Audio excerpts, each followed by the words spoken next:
Bridge, কালোঘাট ব্রিজের মাঝামাঝিতে আছি আমি এখন বর্তমানে।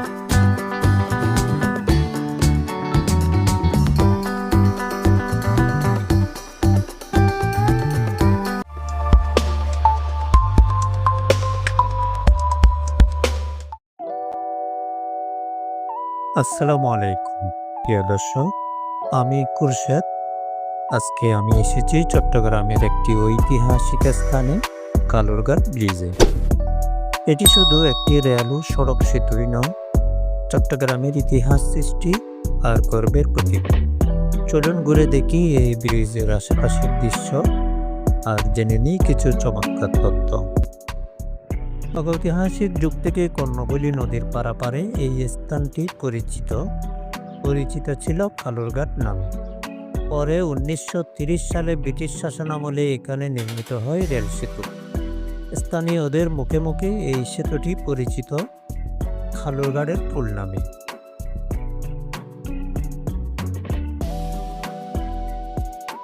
সেতুটি চট্টগ্রাম শহরের দক্ষিণে কর্ণফুলী নদীর মোহনা থেকে প্রায় 7-8 মাইল উজানে কালুরঘাট এলাকায় অবস্থিত।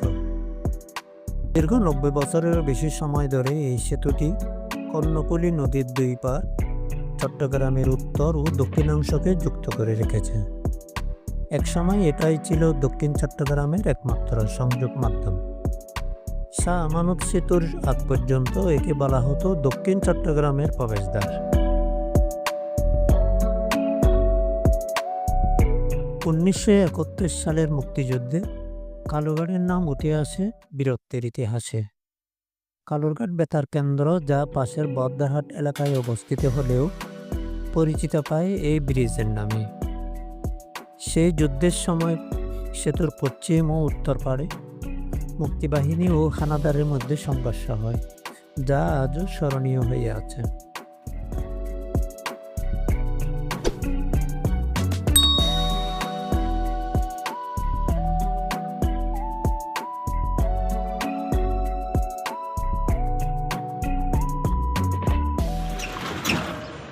এটাই হচ্ছে কালোঘাট ব্রিজ, কালোঘাট ব্রিজের মাঝামাঝিতে আছি আমি এখন বর্তমানে, আপনারা দেখতে পাচ্ছেন।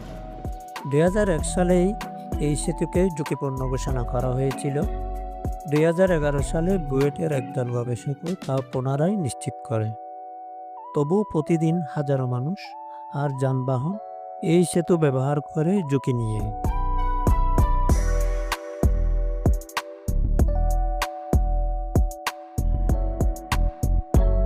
সরকার ইতিমধ্যে নতুন একটি আধুনিক সেতুর পরিকল্পনা গ্রহণ করেছে।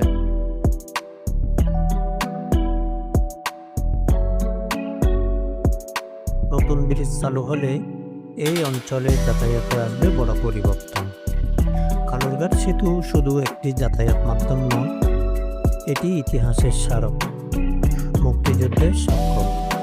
এই পুরনো সেতু একদিন হয়তো বিদায় নেবে, কিন্তু তার গুরুত্ব থাকবে চিরস্মরণীয়। এই ছিল কালুরঘাট ব্রিজ সম্পর্কে আমাদের আজকের ভ্রমণ। এই ব্রিজ যেন সময়কে সাক্ষী রেখে দাঁড়িয়ে আছে শত বছরের ইতিহাস নিয়ে। ভিডিওটি ভালো লাগলে অবশ্যই লাইক দিন, বন্ধুদের সাথে শেয়ার করুন, আর এক্সপ্লোর উইথ খুরশেদ চ্যানেলটি সাবস্ক্রাইব করতে ভুলবেন না। আল্লাহ হাফেজ, দেখা হবে পরের ভ্রমণে।